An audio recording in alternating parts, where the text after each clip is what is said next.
Coming up on Verse, Chorus, Verse, sometimes there's an artist that you begin to fight with your friends about who is the biggest fan. That's when you know it's a very good artist. We're going to fight over one of them next.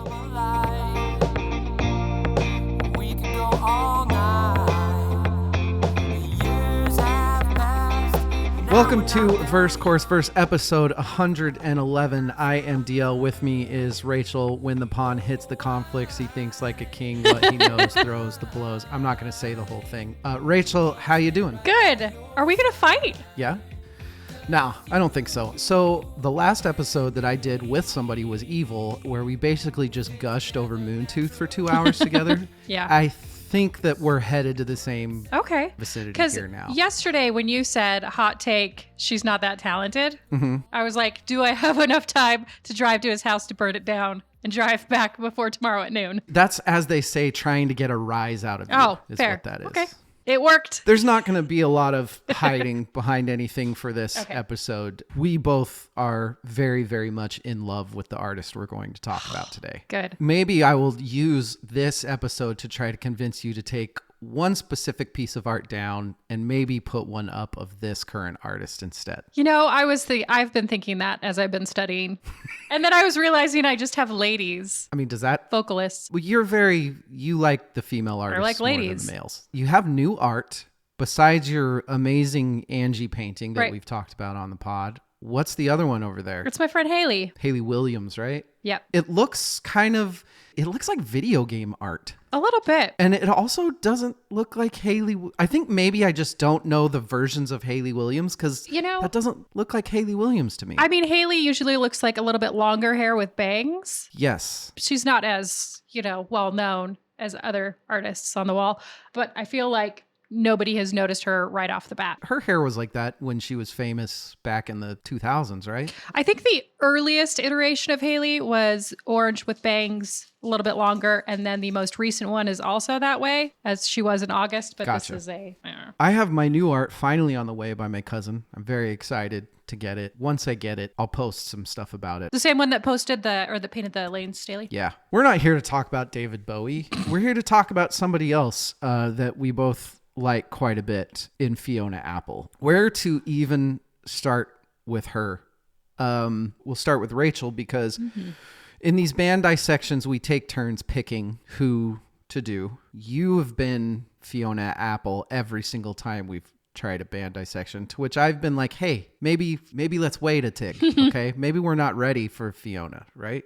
I believe your words were, let's not blow our load too early. Yeah, exactly. I see this as one of the bigger challenges, one of the harder dissections that I've tried to do thus far. How? So I always like to figure out a way to approach an episode. There's got to be a story there. There's got to be something that I need to do to speak to the artist or the band or whatever. I had a really hard time with this one for reasons I'll go into when we actually start deep diving into it. But it wasn't until about 3 nights ago where it hit me. I was like, you know what? This is actually going to go really well if I just do this.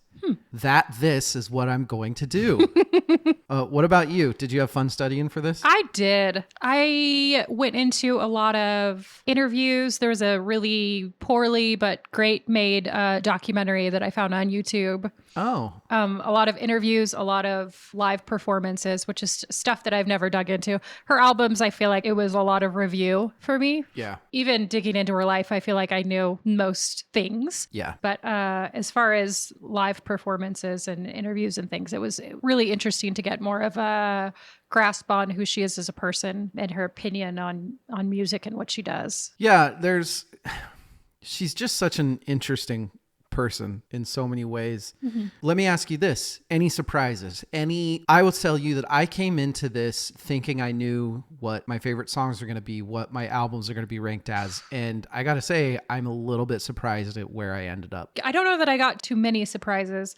As far as favorites, I started with a list of about 20, narrowed it down. Something that was a little interesting to me is because I had heard a lot when I was younger about how she was as a person, and it wasn't very affable. It wasn't very, I love giving interviews. However, when I watched the interviews, she was actually good at them. It's not like she was quiet or didn't know what to say or was an asshole to the people she was interviewing. She was nice. She smiled. She laughed.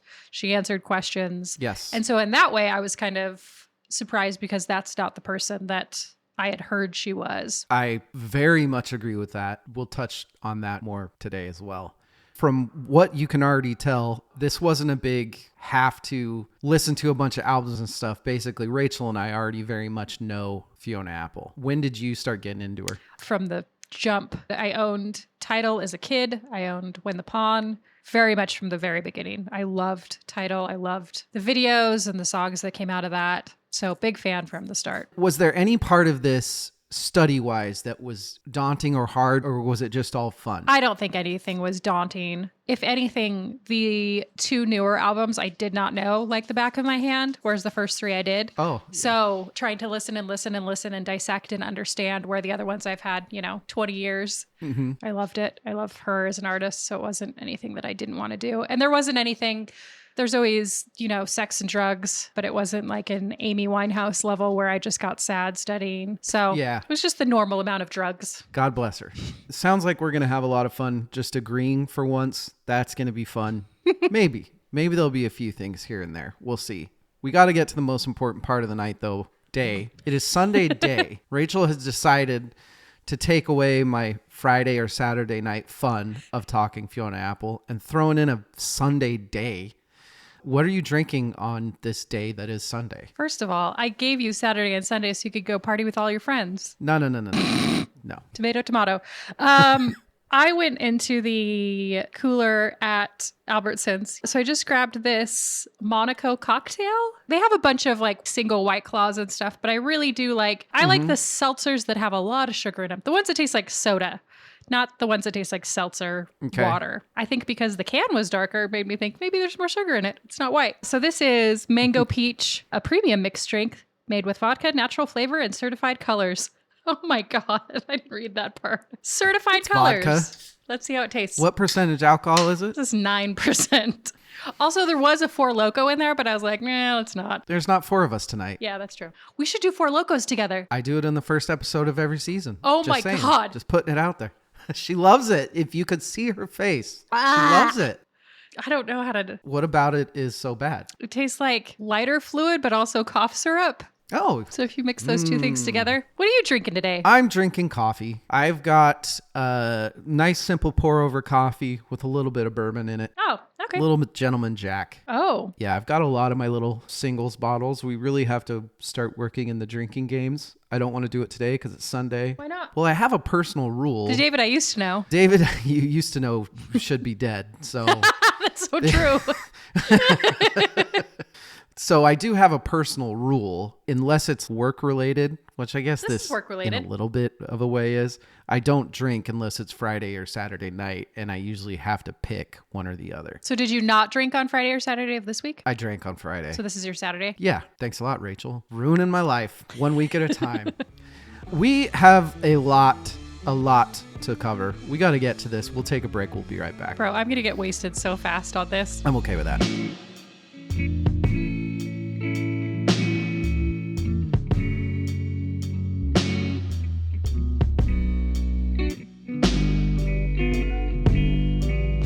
But what do I know? I'm certainly not Father of the Year. We are back. Fiona Apple, the one, the only. Where do we even start? At the top of the outline. She was born in New York City. Her folks met they were both cast in a Broadway show and met in that. Her dad was an actor. Her mom was a singer. I know that she put Fiona into piano very young, but what was her dad's name? Brandon Margot? I don't know how do you pronounce Maggart? that. I think it's Maggart, but I'm not positive. Well, he was a theater dude. Yeah, he was an actor. Big time in theater. She has, I would akin her to like Beck, kind of the same. Parents were very, very big in the artsy fartsy community, and she grew up around all that stuff. And they met when they were both cast in Applause on Broadway. And then they had Fiona in 1977, 45 years old, not so far off in age from me, if she ever decides to settle down and get married. Just saying. I'm just kidding. I couldn't handle that. No. Could you imagine being with an artist like this? No. How exhausting it would be? No. Holy God. somebody that can write songs that well, that would be a consistent fear of what happens when she writes a song about me and then I hear it and then it's terrifying. Well, outside of that, I can't imagine being with somebody with that much talent. Like, you would just feel like a complete piece of shit all the time. Yeah, it's true. So I've watched interviews with her. She's actually very charming and likable, which is, you're right, that's not what the narrative was in the 90s and the 2000s, which really fucking sucks. And I think we are now at a day and age, we're kind of jumping ahead. I don't care. Let's just talk. Society has changed a lot in viewing stronger, more independent women as strong, independent women instead of bitches. Right. And I think that is a lot of what she was dealing with, right? Sure. Her speech that she had when she won her Grammy and her whole fuck being famous thing. So let's just start with early career, extremely young, writes these very adult songs at a very young age.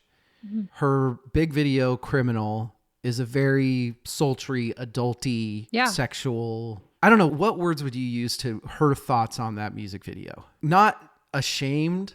I think that what her goals were with that video and what people perceived it to be were very different. I think her being an adult, but still being so young, and her stripping off clothes during the video came off very sexual, but I don't think that that's what she meant, but that's absolutely what everybody that watched the video gleaned from it. I think that's where one of my big struggles for the beginning of her, when she started being viewed as more of a negative person, I was confused with that video. I was like, well, why did you make that video? Because it is very sexual, but I think you're right. And the more you learn about her, the more you realize that artistically, I don't think that that's what she was going for. That's where a lot of her, I'm guessing, her perceived anger came from, is that she was trying to put out this art way ahead of its time, and people just taking it completely different because, you know, at the same time you have bubblegum pop stars, and she's just in that category because she is a solo woman artist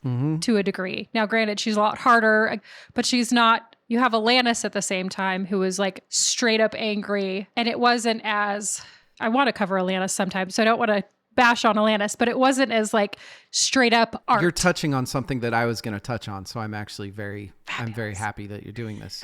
So Jagged Little Pill came out, half a year before Tidal? Did you know there's a musical called Jagged Little Pill by Diablo Cody? Yeah, I did because of my research for this. 95. Oh, I didn't. So yeah. Is when Jagged Little Pill came out? Yes. Jagged Little Pill came out, and then Tidal came out July of 96. Okay. June. So a year. It was almost a year exactly. Right. Jagged Little Pill comes out, and to me, you can do a Here's Where You're Wrong. Okay. It is a very angsty, I will use the word immature. Here's the thing about Jagged Little Pill. Everybody owned Jagged Little Pill. Everybody loved Jagged Little Pill. I own Jagged Little Pill. All my friends listen to Jagged Little Pill. But there was a part of me even then, back then, at that age, that was a little bit embarrassed to even be listening to it. That it was like, this is kind of silly. And then a year later, you have a younger Fiona Apple come out with, okay, this is how a real artist expresses emotion. And then you have to add, it's even worse than you think it is, because you have to add in that Jagged Little Pill was Alanis Morissette's third album. So it's not like she didn't have time to mature herself a little bit. She's 3 years older. And then you have Fiona's album. She's 3 years younger, 2 years younger, I guess, than if you want to do the weird math on that. But also, this is her first album, Title is, and you have songs that were written when she was 15 years old and 16 years old. So she has this maturity like 10 years ahead of Alanis Morissette. Yeah. Yeah. That's what I remember the most the first time I heard Fiona Apple was, this is such mature adult version of an artist. The way that she so clearly expressed her emotions, not only through the lyrics, which are just beyond what anybody else was writing at that time, right, but also the actual music, the piano, the musicians she was having on her bands, the choices that she was making in her songs were just so much more than the very, very simple power chord shit that was big at the time. Yeah. As I was reviewing each and every song, is obviously she's very musically talented at the piano. You can feel her moving while she's playing the piano while the music's going. It's not like she's just playing notes. She's moving and she's feeling, and you can feel that through the notes as she's playing it. And there's so much of that even this early on when she's 19 years old when this was put out. Yeah. Yeah. So that's kind of the beginning of her early career. I mean, there's not much more to it. We can talk about her growing up, and her influences are very obvious to me. She was very into the old jazz musicians, the 70s blues stuff. She loved Ella and Billy, people that somebody that writes stuff like her is going to love. Right. She was going back and forth from New York City to LA. So she was a lot of art in her life and a lot of confusion, a lot of put in probably a lot of positions where you have to be an adult way before you're supposed to, including, I don't know, do we want to touch on the thing that happened? I mean, it happened. So basically, like, the worst thing that can happen to a woman happened to Fiona Apple when she was 12. How old? When 12. She was 12 years old. She was 12 years old. Yeah. It feels like the work of somebody who is processing that rather than just being angry at that. Not that she's not angry at that and she wasn't angry at that, but it was more like working through the feelings of having been in that situation and having that happened. I think it was just more of the building of her as a person, because in interviews she said a lot that she didn't really write about that until like her later albums. Right. I don't remember what the quote is, but it was something like, that is just such a boring thing for me to write about. That's something that I live with every day. So I just don't want to write about that. That led to a lot of other issues that she had for a long time that she was pretty outspoken about, I think in a very cool way, as you know, like she ended up with an eating disorder, not because all of the attractive people are skinny, but she literally wanted to make herself less attractive. So in her head, it's like, now that won't happen to me again, sort of thing. Like, she had a lot of mental struggles, understandably so. Well, and she also talked about OCD and other things that she dealt with. I don't know. She dealt with a lot of shit. Yeah. That's what makes good music, unfortunately. But then also, again, just being ahead of her time, only in the last 5 or 7 years, I think, have people even been going, oh, mental issues, these are a thing that we should probably deal with. And she's been outspoken from the jump about everything that she's dealt with, mental issues, substance abuse, everything. And it's incredibly refreshing. And again, it is very much ahead of its time. Let's touch on this now. You already said it, and it's very true. I felt the exact same way. Started to research for this, was actually kind of postponing watching interviews and stuff like that, because I was expecting a lot of cringe. Yeah. The uncomfortable, I'm not answering that type of stuff. She's not like that at all. No. She's charming. She loves talking about her music. I will say almost to, I don't want to say to her detriment. Yeah. But after about 2 times of her talking about what songs are about, I didn't want to hear it anymore. Yeah. I have these built as these almost supernatural masterpieces in my head. And then she's like, oh yeah, this song's about when I hid my buddy's weed and we got away with it in an airport. It's like, wait, what? Really? No, what the fuck? That is existential crisis. Exactly. So about her being interviewed. Oh, she had also said in something that she really likes performing. And that struck me as funny because with some other artists that we've talked about, like they like creating the art, but as far as like lather, rinse, repeat with performing their songs over and over again, they're like, I don't want to fucking tour. But she's like, I love touring. Yeah. This is great. Let's get out and do it. Again, we had this narrative when we were younger of her just being this angsty bitch that hides in her dressing rooms and doesn't want to come out. And that is just not the case. No. And it's unfortunately I'm not one that will usually, how do I say this? I think all people suck. Yes. But you do. I do think, but typically I do think that when people are complaining about the way that certain famous people are treated, I get a little eye rolly. Like, look, you're famous. Shut the fuck up. You're fine. You are a performer that makes millions of dollars. Shut up. This is not the case for her. She did not deserve really any of the criticism that she got. Right. It's hard to see how much it let her affect herself because I see 2 things in her interviews. I see, like I said, an incredibly charming and extremely intelligent person. I also see somebody that I could see being extremely fragile. There are those people that you hear talk and they're kind of letting themselves out a lot. And she reminds me of other people I've known in my life that are like, man, you're going to get fucking ran over a few times in this life. Yeah. It's kind There's of something to say about being maybe too open and honest and too vulnerable. One of the clips of video that I saw was her sitting on the end of the stage with somebody, I don't know who it was, and talking to the audience, and somebody was recording it on their phone. She said, you know what, Perez Hilton, you're not very nice. And I wish you would stop bullying me. Like, it really hurts my feelings. Perez Hilton is the tabloid dude in like the 2000s that Right. just like Early ran 2000s. over Fiona, Britney Spears every day for like a year, right? Well, if there was anything to pick apart about anyone, he would post it on his website, and it was really cruel, and it really was bullying. It wasn't even gossip. You know, the Inquirer or whatever trash newspaper magazines were around at the time.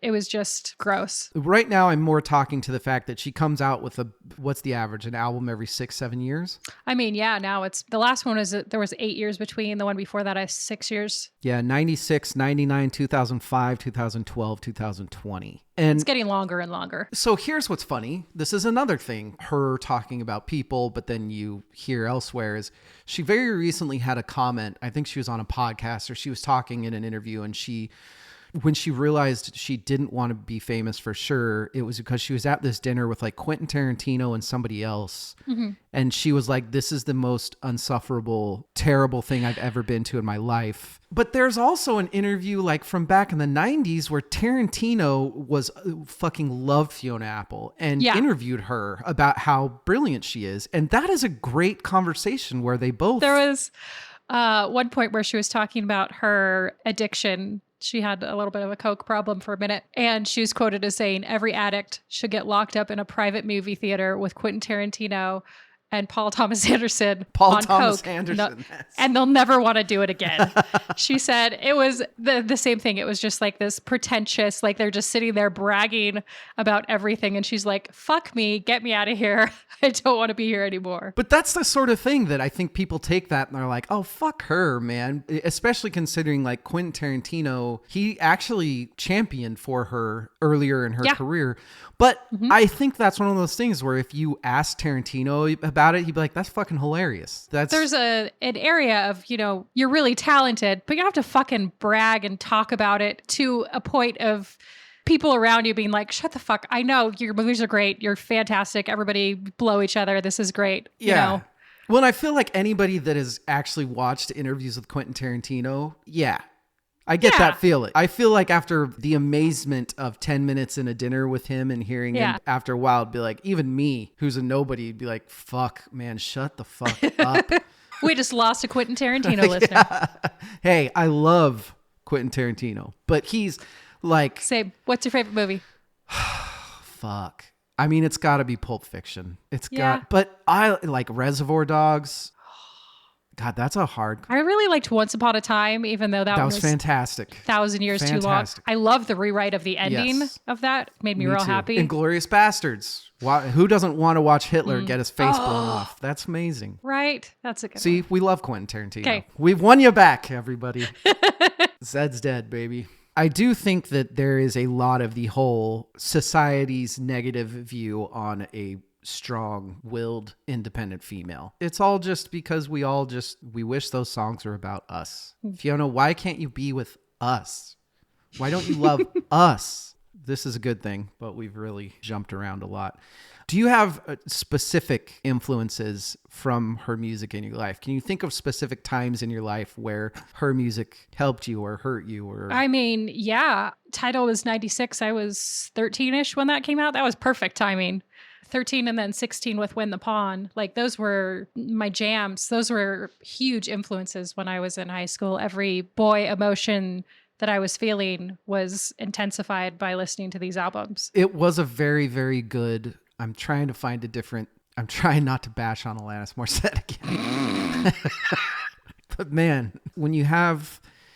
Yeah, I'm not going to do that. I agree. You're the editor, so if bashing on Alanis Morissette takes you to a place to where what you want to say is said, you can just edit out the other stuff. Yeah, but I definitely do want it to be a big part of this for me. I just think that there's a big juxtaposition I think it speaks a lot to what happens with fans because Jagged Little Pill sold way more. Oh, yeah. But Fiona Apple's cult following has remained massive. Yeah. Jagged Little Pill feels more of a everyone unisex album, whereas a lot of Fiona's maybe speaks a little bit more to women. That's maybe the sales discrepancy, at least. You know, we do this a lot on the pod where we talk about how there's albums that just, they're not for me. Mm-hmm. The first one that you did when we talked about 1989, it had the card stacked against it because I can't relate to almost anything that she's talking about. Yeah. But then you have a Fiona Apple who does Tidal. I shouldn't be able to relate to a lot of that stuff, but I love it. Mm-hmm. I absolutely love it.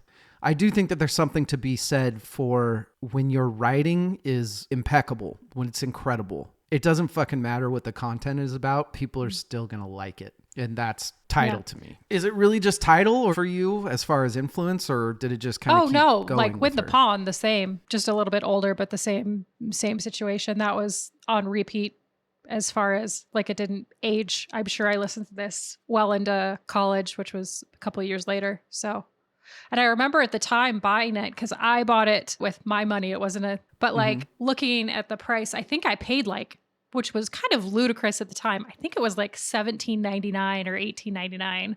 20-something years ago. That's kind of expensive. You were doing okay for yourself. Well, you know, living with your folks. You can just, the point is that I spent so much of my money on this because I was so excited about it and wanted it so much. Fiona was important enough to me as an artist too. I remember pretty vividly anytime that her albums came out and I was listening to them a lot and stuff. Yeah, I do remember Tidal. I remember being super young, and I do remember at that young of an age comparing it and contrasting it to the other albums that were out and just thinking she was so far ahead of her time.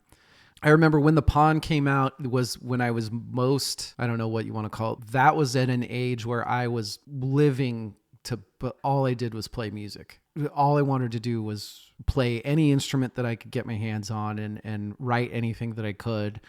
I remember I was real picky about what I liked to play on piano. I loved playing all the Win the Pawn stuff. That was such a fucking blast to play. I remember the Extraordinary Machines album coming out. It's hard to pick specific things because the only one that I don't really remember much about when it came out was the Idler Wheel. Yeah, same. And I don't know I was having a kid, so I think that's where I was at. Yeah, 2012. Where were you? I was drinking a lot. That's where I was. Pretty sure. It's a lot of drinking years for you. How do you look so young? It's going to hit. It's going to be one of these days you're going to turn the Zoom on and you'll be like, oh shit. We can talk about her lyrics. Are they okay? Yeah. Meh. Let's talk about her lyrics. Meh. I don't know if it was the first song of hers that I ever heard. It probably is. But the very first time that anybody heard Criminal, I've Been a Bad, Bad Girl, it's like, whoa, wait a minute. Whoa, what have we stumbled upon here? See, and I think that's another instance of like, it doesn't have to be sexual. I don't take it as sexual. Okay. No, because I feel like people did. No, I more mean like, okay, I'm sorry, but I'm going to keep doing it. Let me think of what you hate Alanis Morissette. Go. What's the first line of Isn't It Ironic? Something. And then the opposite thing. Isn't it ironic? An old man turned 98. He won the lottery and died the next day. That's fucking stupid line. And then a year later, this girl comes out with, I've been a bad, bad girl. I've been careless with a delicate man.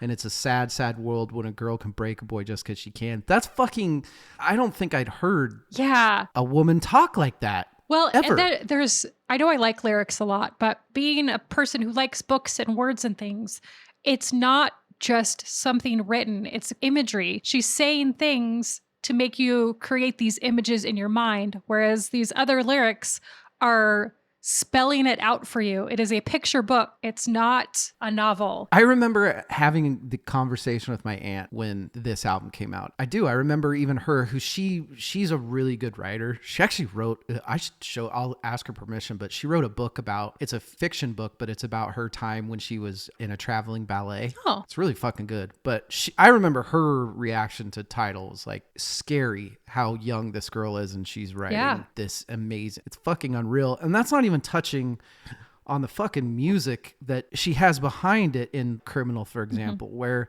the very beginning of the song, the bass kicks in and she's doing the low key rumble on the piano. It's frustrating how brilliant her choices are, especially when you hear her talk. Yeah. She is one of those people that she doesn't sit down and try to write. She just wakes up one day and she's like, oh, here's the ideas. And she just starts. Well, and that's one of the things that she's spoke about in interviews is that she doesn't write to write. Like she doesn't do it because it's her job or because somebody tells her to do it. One of her albums, she just wrote and then handed it in to Epic and was like, hey, I did this album, but I didn't want you breathing down my throat. So yeah, nothing is forced. And that's what makes it, one of the things that makes it so beautiful and so poetic and so much of actual art rather than a product. I mean, she's talked in an interview about how she doesn't even really necessarily think that she would do this for a living. Yeah. She wasn't one of those people that was like, I have to do this or I'll die. I mean, this industry fucking sucks. It's not that fun. I like to perform, but I could see myself going to another profession. Yeah. Which is insane. You talked about watching her live on some stuff. Have you ever seen her live? No. I haven't either. I've not. But man, she is something else though. She's not touring. I'm just looking. I just want to know. Maybe she wants to be on a podcast. Maybe she wants to be on a podcast. I'm not sure. She has free time. I don't know that we could we do that? You've gotten people. I'm not saying literally like, can I get her? I'm saying, can we function being on a Zoom call with Fiona Apple? No. No. I seriously don't think I could do it. You're really, really good. Would you like to speak to that? Do you want to marry me? I love music. Do you love music? Yeah. Live. I did watch a live version. I think it was David Letterman of Limp, because I was trying to, when I was, not to give anything away, figure out my top 5, gleaning down from my top 20.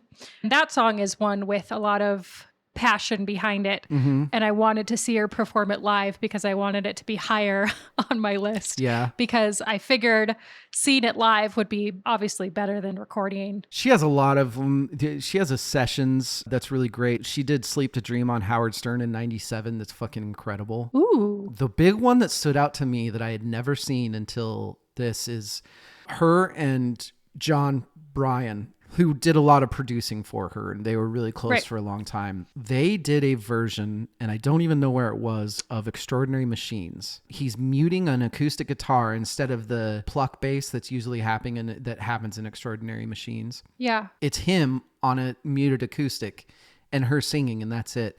It's fucking unbelievable. If you have not seen that, to all you Fiona Apple lovers, go see that immediately. It's amazing. There was one that was really good now that I'm thinking of it. A video. It is a performance of I Know. And it was posted in 2013. And she definitely looks older. I don't want to older, but she's just sitting on a couch with an old woman that nobody knows who she is in the comments. They're like, grandma, mom, who knows? And she's just sitting on the couch holding her hand, and Blake Mills is playing the guitar. And it's in like an apartment because you can hear like a lot of noise going on and people are moving around, which is kind of unfortunate as far as the sound goes. But it's so beautiful because it feels like she's singing for this woman, but she's also not letting, because you can hear people like the guy who's recording it going, what the fuck? Like, why are people just tell them to shut up and try to record this? But she's so focused on performing this song for this woman. Beautiful. Acoustic. Look, Fiona's good. I think that we are going to be talking a little more than we usually do on these dissections about each individual album. So why don't we take a break and we will go through her discography one by one. Good luck to us. We'll be right back.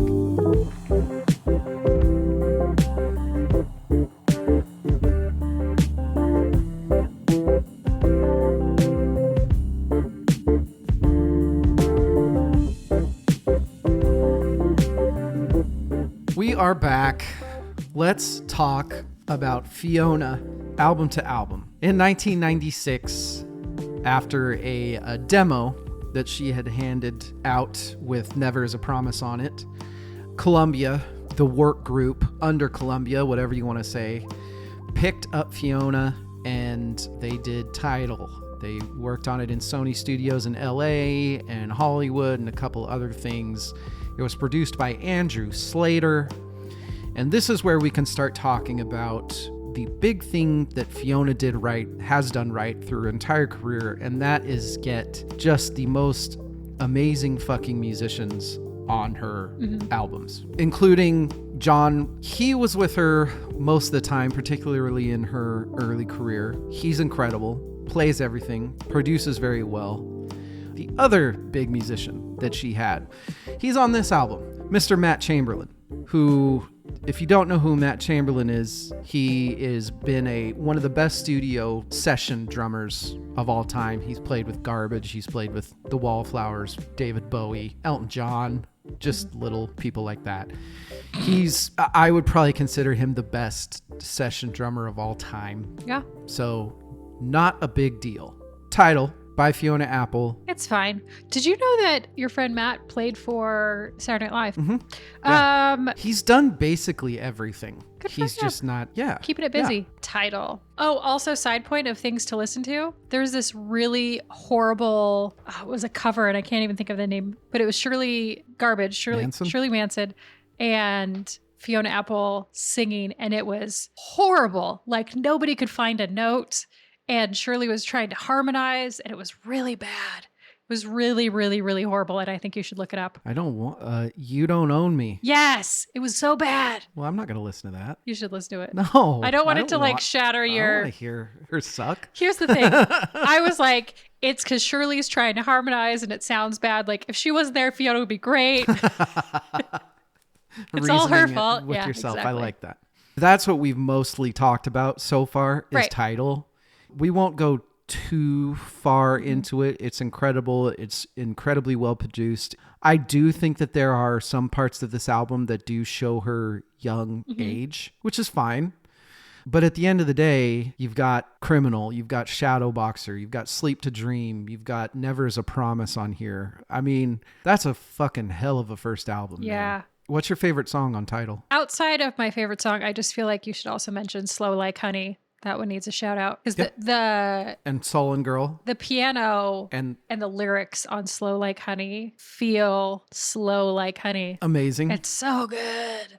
My best song on here was Never Is a Promise. Really? This is a good example of her playing with something that I love that she does is playing with the tempo. It definitely has a much more classic piano feel. Yeah. And I think this is the first instance of her using the word undulate in a song. Oh, does she use that frequently? She uses it more than once.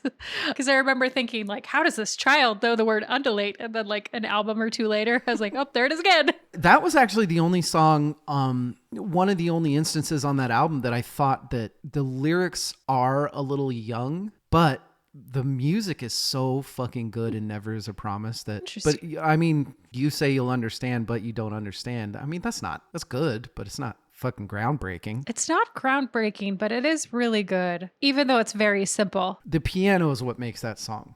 And the strings. The strings are amazing in that song too. Yeah.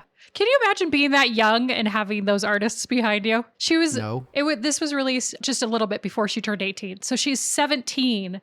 Yeah. Recording this album and having these musicians behind her. It's ridiculous. She's fabulous.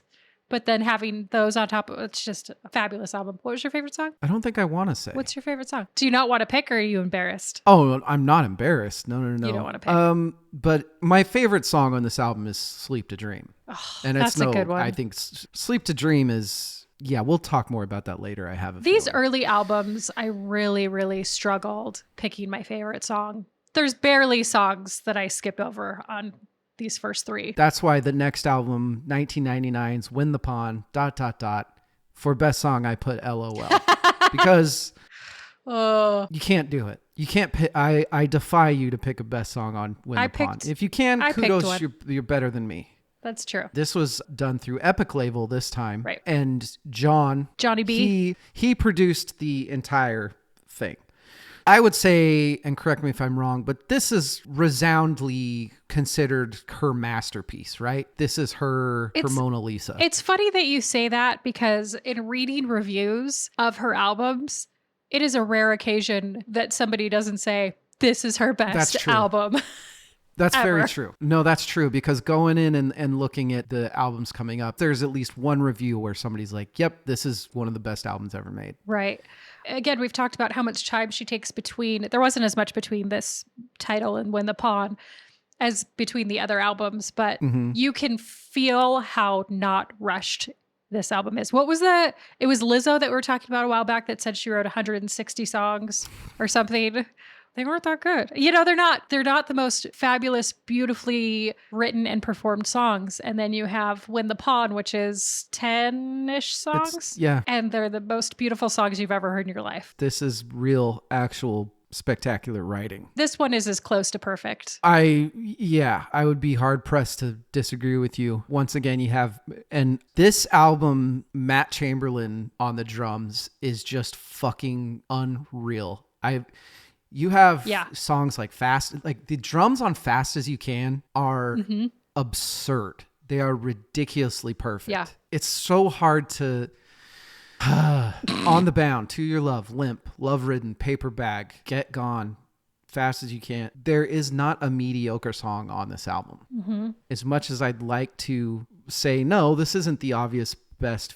It's not the obvious to me best Fiona Apple album, but it's just, I agree with what I think I've heard most in the past of Fiona is that this is kind of her masterpiece to me. Yeah. Like I said, this is as close to perfect as any of her albums gets for me. Music, lyrics, writing, it's all so good. Picking a favorite song on this was ridiculously hard. And then when I was making my, top 5 songs of all time, almost this entire album was on the first list. Yeah. Because so good. I think I even kind of had to purposefully leave some off just to get a little bit of variety. Oh, sure. We get to 2005's Extraordinary Machines, also off Epic. This time, there was a little bit of a problem with John's production, according to Fiona Apple. Right.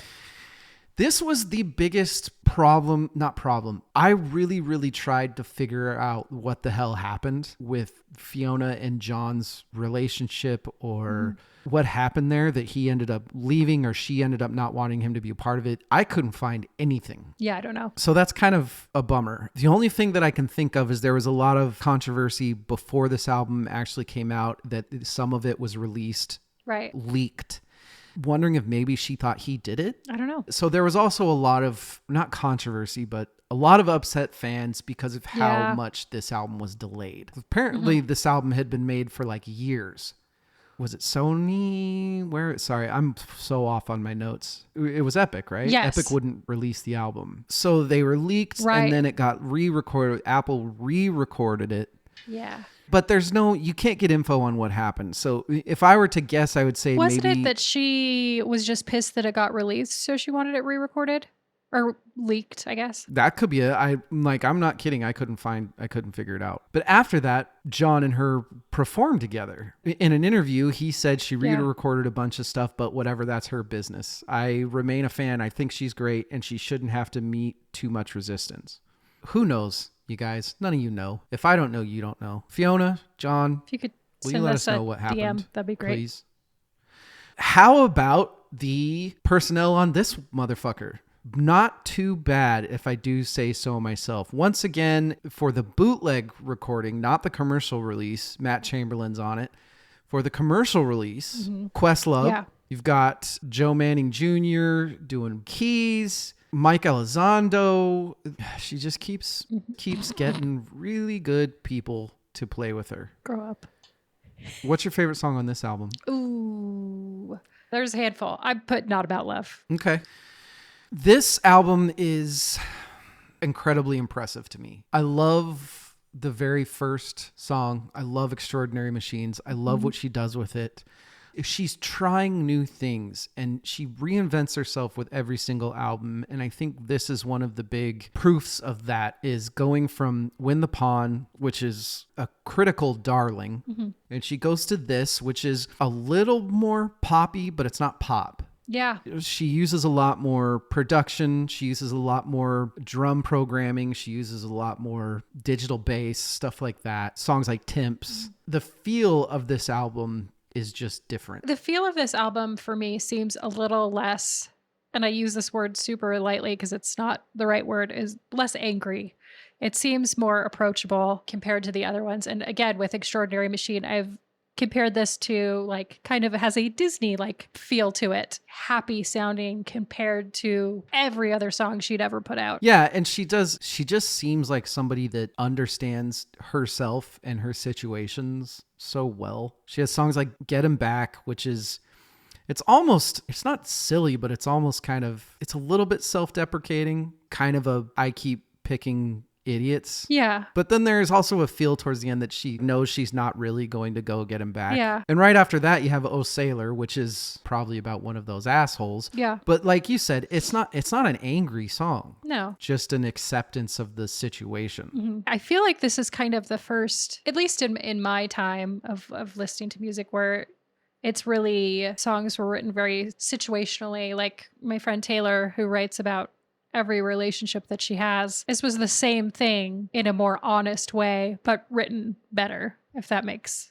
sense, right? Yes. Like it's just, well, yeah. Yeah. More honest and better than Taylor Swift. Yes, it is. No offense. And she was talking about how she wanted to be liked, and she felt like being her most honest self was a way to be accepted. Damned if she didn't capture her most honest self. Realizing what her songs are actually about from what she has said. I don't know if it's actually true, but a lot of the songs that read as love stories or that sort of thing are actually about her fame. They're actually about her relationship with her fans and her writing and her struggles with fame. I do think a lot of these that read as broken relationships are actually about her trying to deal with being the type of musician that two people are going to talk about on a podcast for 2 hours. Think we'll finish in 2 hours? We'll finish in 2 hours. We've got this. That takes us to 2012's The Idler Wheel. This would be before studying for this. Also on Epic, produced by Fiona herself with Charlie Drayton in Cali and New York City. This would have been the album I was least familiar with up until studying for this. It was the same for the last two. I think I'd really casually listened to them. Charlie Drayton, who's amazing. I don't know if he's most known for drums, but he's recorded and performed with insane amounts of insane people. And I mean, we're talking like Shaka Khan and Miles Davis type of people. Mm-hmm. Insane stuff. I just saw that her mom. What? High Harmony on Hot Knife. But this album is mostly Fiona and Charlie just doing their own thing. Maud is not her mom. Oh, I'm sorry. Sorry, Maud's her sister. Her sister. Right? Sorry. That would make sense because she's 47. Wait, We'll are they even related? They're half. Okay. So her sister is on it. Okay, well, that's also cool. Yes. Yeah, this is a 42-minute, yet another just completely different feel. She's starting to get into this. When we did the Beatles episodes, and in the beginning, we're talking about like skiffle bands and how they're just coming up with random shit to make music with. This is when Fiona kind of starts doing this. Mm-hmm. And they're playing everything. They're playing truck stomping. Fiona Apple is credited for truck stomping. They're talking about how they would get like piles of gravel and put boots down on them. And that's actually like part of the percussion for some of the just crazy, insane shit. Yeah. So you haven't talked about this album yet. Do you like it? I do. I definitely, again, with these last two albums, I need a couple more months with them. When it is artful, I can't just give it a listen. And then if it's like just a pop banger, you know, whatever's on the radio kind of stuff, I feel like I can kind of get a grasp around it after a listen or two. This is not one of those. Okay. Well, I guess we know who the bigger fan is then. David smiles largely. There's something that is relentlessly... It's funny because we talked about how mature she was for such a young age, but you can really start to feel her growing, particularly to me in this album. Go on. I think she hit another level of maturity. I think her writing is a lot more, it seems to be a lot of the same messages. Mm-hmm. It's even more self-aware than Extraordinary Machines was. For me, and I think this is a fantastic album, but for me, this is a little more of a transitional album. Yeah. But I guess we'll have to touch on it more when you're more comfortable with it. Did you have a favorite song on it? I liked Hot Knife. I watched the video actually first because I saw that there was a video. So I watched the video of it and I was like, this is confusing and this is chaos. And it was the more that I listened to it, the more I was like, this is actually genius. A lot of this album has what I like to refer to as the chaos piano, because there's a lot of songs where it sounds like there's so much going on that it sounds like the waiting room of hell. It's pretty, but there's there's worse things behind that door is kind of what what I'm getting at. There's a lot of her working through things in these lyrics, and I feel like that works. It pairs really well because your brain is trying to work through the music and what's going on because there's so much going on at one time. Very, very true. I do think it's brilliantly sporadic. It is chaotic. Yeah. It's also fairly musically spacey. Who's the chick that says, throw all your stuff away? And then she sold everybody. Marie Kondo. Like, yes. She did a little bit of Marie Kondoing her music. Which is funny because Marie Kondo has changed her tune. She's like, my house is messy and I don't care. This is where I'm at in life. Well, now she sells organizational stuff, right? Real sneaky, that Marie Kondo. Every Single Night is incredible song. Yeah. The very first song on this. It's really fucking good. The lyrics where she says, when the pain comes in like a second skeleton trying to fit beneath the skin, I can't fit the feelings in. The imagery that creates is just not bad. It's not bad. It's amazing. Your brain couldn't put that together. It's beautiful. It's incredibly beautiful. And I think that is a good segue into 2020's Fetch the Bolt Cutters, because I think this might be top 5 lyrical albums I've ever heard. Interesting. The lyrics in Fetch the Bolt Cutters. So Fetch the Bolt Cutters, most recent album, also by Epic, came out in 2020. A couple more producers, which is funny because this is the epitome of a COVID album. But it was written before COVID. Yeah, but all the songs are done like in production. It actually says Fiona's house. It was her house in California. Mm-hmm. They just recorded all but just a handful of songs. They recorded inside the house. I've been off and on with this album since it came out. Not off and on as in liking it, not liking it, but choosing to listen to it, not listening to it.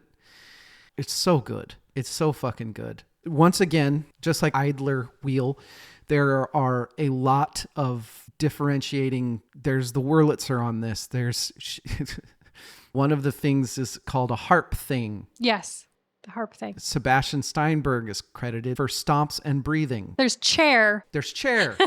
The very first song, I Want You to Love Me, starts with this old 80s Casio sound. It sounds like a song that like Gene from Bob's Burgers would be writing on his little keyboard. Yeah. And then it breaks into just this incredibly complex, brilliant fucking piano.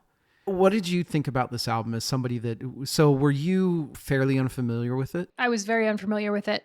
This album, again, I need so much more time. It's interesting that you say that about the lyrics because they didn't, I don't want to be insulting. They didn't super stand out to me because I was so distracted by all of the sounds that were happening. There was a barking dog, which did not get credited, by the way. Margot was very excited about the barking dog every time the dog. Yes, Zanino was too. There's her lovely little dolphin thing that she does at the end of the first song. Whatever the fuck she's doing there. I don't know. I spread like strawberries. I climb like peas and beans. Who the fuck would think to write that? Yeah. She's so fucking... The whole ladies song where she's going through the whole thing about the dress. Yeah. The dress in the closet, don't get rid of it. You'd look good in it. I didn't fit in it. It was never mine. It belonged to the ex-wife of another ex of mine. She left it behind with a note, one line. It said, I don't know if I'm coming across, but I'm really trying. She was very kind. That is a song about a woman finding a dress in a dude's apartment, and I love it. Mm-hmm. It doesn't make any fucking... It's so fucking brilliant. Yeah. I can't relate to it at all.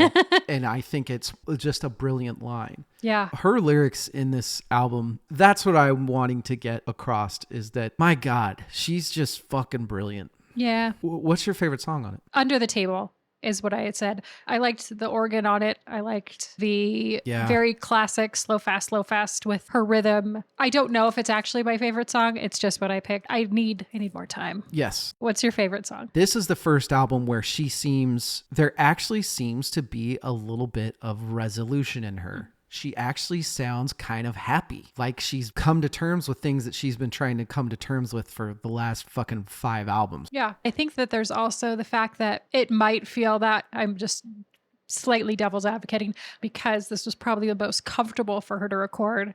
She was in her house. She was doing it all on her own time. And it sounded like a good old time. There was a quote that I had found. She said it took a hot minute to record because they all kept getting distracted by mushrooms and films. Yeah, I can see that. Doing drugs and watching movies. And they're like, oh yeah, we're supposed to be working.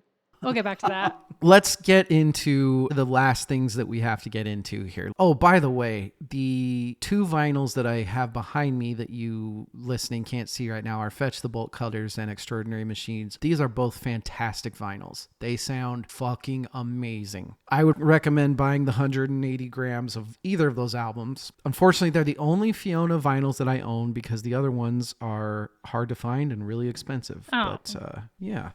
I love the Extraordinary Machines album cover. Mm-hmm. My favorite was the Idler Wheel. I just thought... Yeah, so Idler Wheel, that's actually a very cool album cover. Yeah. Okay, here's a question. Mm-hmm. Do you think that there is a bit of her that's you had to be there? My daughter, for example, is not really into Fetch the Bolt Cutters. Right. She didn't love it. Do you think that as she gets older, she will be able to appreciate Fiona as much as we do? No.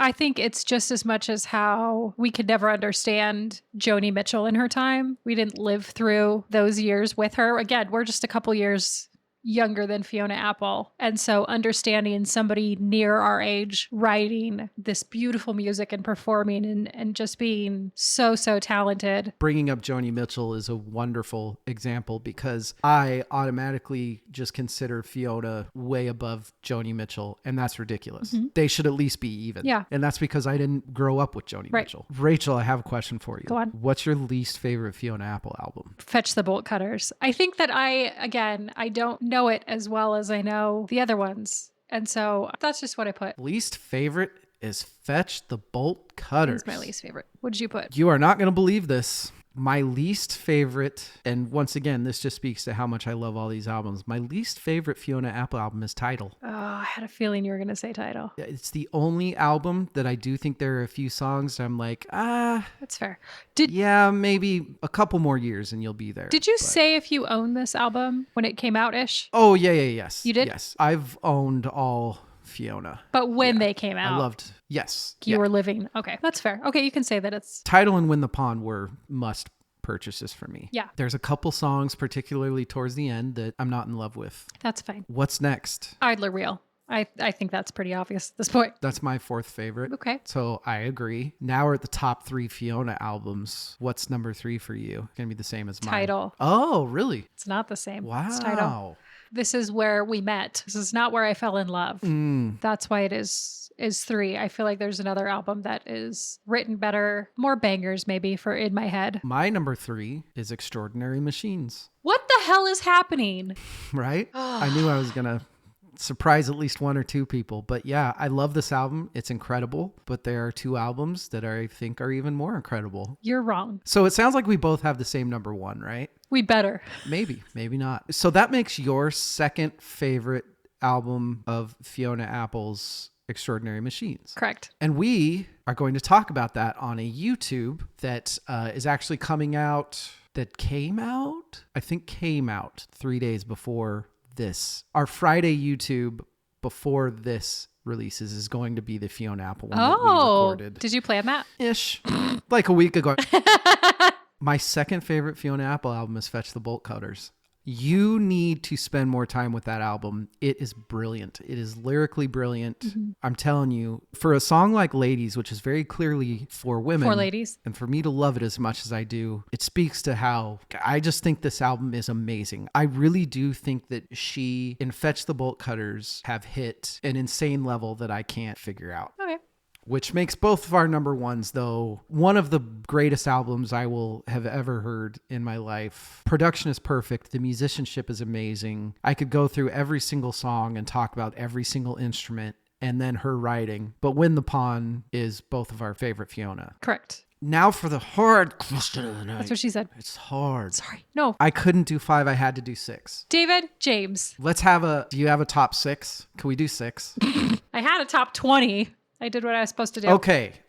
fine. I won't say that Extraordinary Machines is my 6th favorite Fiona Apple song of all time. Because that would be cheating. You can check out our YouTube about this album that we have out now. I might have said Oh Sailor at that point in time, which just goes to show you how much it changes every fucking week what the favorite. I went on my old notes to see what I had said, but I had a different outline. Right next to Oh Sailor, I had written, this is David's favorite song. It's a good song. It's a good song. Sometimes I might imagine that she wrote it about me, but that's also ridiculous because like I would ever leave Fiona Apple. Come on. You just said she was crazy silly. a couple hours ago. That's the thing. You really have to sit down and think, would the insanity be worth it? Because somebody like that has got to be it'd be fun and amazing because of all the passion, but it'd be a fucking nightmare because of all the passion. Crazy chicks, and though. The coke. What's your 5th favorite Fiona Apple song? Never Is a Promise. That's really good. That is a good one. Like I said before, they maybe could all be on Win the Pawn. I only did 2 from Win the Pawn. The first one is The Way Things Are. Oh, okay. That fucking slide guitar playing through that is just so amazing. The piano breakdown that she does as the bridge. Mm-hmm. What's your 4th? I'll do mine. My 4th favorite Fiona Apple song is Ladies off of Fetch the Bolt Cutters. You love Ladies. The lyrics to that are just mind-blowing. Yeah. So brilliant. Fiona Apple knows what she's doing. Rachel, what's your 4th favorite? Sleep to Dream. Yeah. I liked this one. It felt like it was a first or second take. It didn't feel perfect and they left it a little dirty, and I really, really could feel the passion in that one. Which I like that. Yeah. Yeah. Even with great. the drums doing the little like rim hit. Mm-hmm. It sounds different every single time. I don't know if that's on purpose or if it's a sloppiness. But slop is good. Amazing. I like it sloppy. Rachel, what's your 3rd favorite song of Fiona Apple's ever? Of all time, ever. Mm-hmm. Love Ridden. This one was definitely a breakup song that I played repeatedly for years. For years? For years. Jeez. Different boys got to hear. The song applied to multiple. All the boys got used for the same song. I think that sounds more like guys. a personal problem, Rachel. All the boys. There were like 2. Calm down. Look inward. That's a fantastic song. The focus I gave to my birthday candles. I don't know about that line. No, I love that line. Are you kidding? Are you being funny? Focus on your birthday candles? You're making a wish. But does anybody really, what's my wish? Sometimes, if you believe in that, then yes, that line's beautiful. You're wrong. No, the nobody sees when you're lying in the bed and I want to crawl in with you, but I cry instead. I want the warmth, but it'll only make me colder when it's over. Yeah. Fast as You Can is my 3rd favorite Fiona song. Ooh, that one was definitely on the top 20 list. Musically, it's perfection. Yeah. The bass and the drums are just unreal. Her vocals are just murdering that entire song. Every single line she does is incredible. Mm-hmm. What can you say about Fast As You Can that I didn't just say? My 2nd favorite is I Want You to Love Me, the first song off of Fetch the Bolt Cutters. The piano to that is brilliant. She does the Fiona thing where she zigs when you think she's going to zag, and suddenly she changes some B flat major chord. It doesn't make any sense, and it's just beautiful. That song's insane. Rachel, what's your 2nd favorite Fiona song of all time? My 2nd favorite Fiona song of all time is I Know. Wow, that's your 2nd favorite one. This one just feels jazz clubby, smoky. It's so pretty. Now that I'm looking at my list, they're all like you're angry sappy boy songs. I'm so sad about the boys person. That's where I was at my life. You should try out Taylor Swift. You'll really like her, I think. She sings a lot about how much she hates the boys she dates. What's your favorite Fiona Apple song of all time? This is a song I don't think we've even talked about. Paper Bag? No. Although that was on the top 20 list as well. It is Limp. That is a fantastic song. It is. The imagery in this song and the anger that she's feeling is communicated so well. And the freaking instrumental, the drums in this, holy shit. The drums are insane in this. But no matter what I try, you'll beat me with your bitter lies. Yeah, it's fucking incredible. And that part, so call me crazy, hold me down, make me cry, get off now, baby. Like, it's just this fast, like... My favorite Fiona song of all time, it's easy, I don't care. It's why I fell in love with her in the first place. It's Sleep to Dream. It's...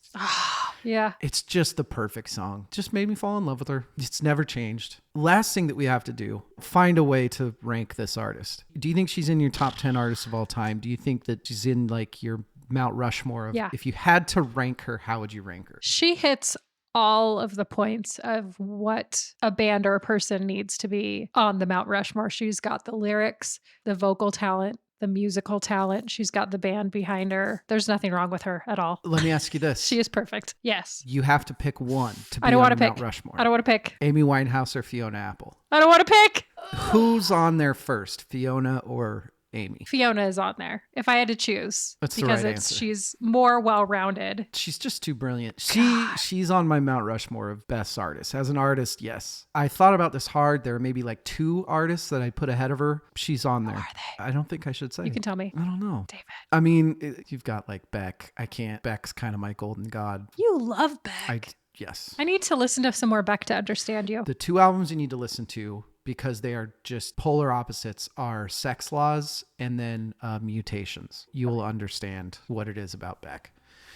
She's on my Mount Rushmore of best artists of all time. Everything she's done is incredible. I love her. She's brilliant. That's Fiona Apple. Drink every time we say love or brilliant. Do you feel good about our coverage of Fiona? I just want to talk more forever, though. I'm sure that we will dissect Win the Pawn. That's going to be a Deal's 10 out of 10. Oh my God. We will talk about Fetch the Bolt Cutters.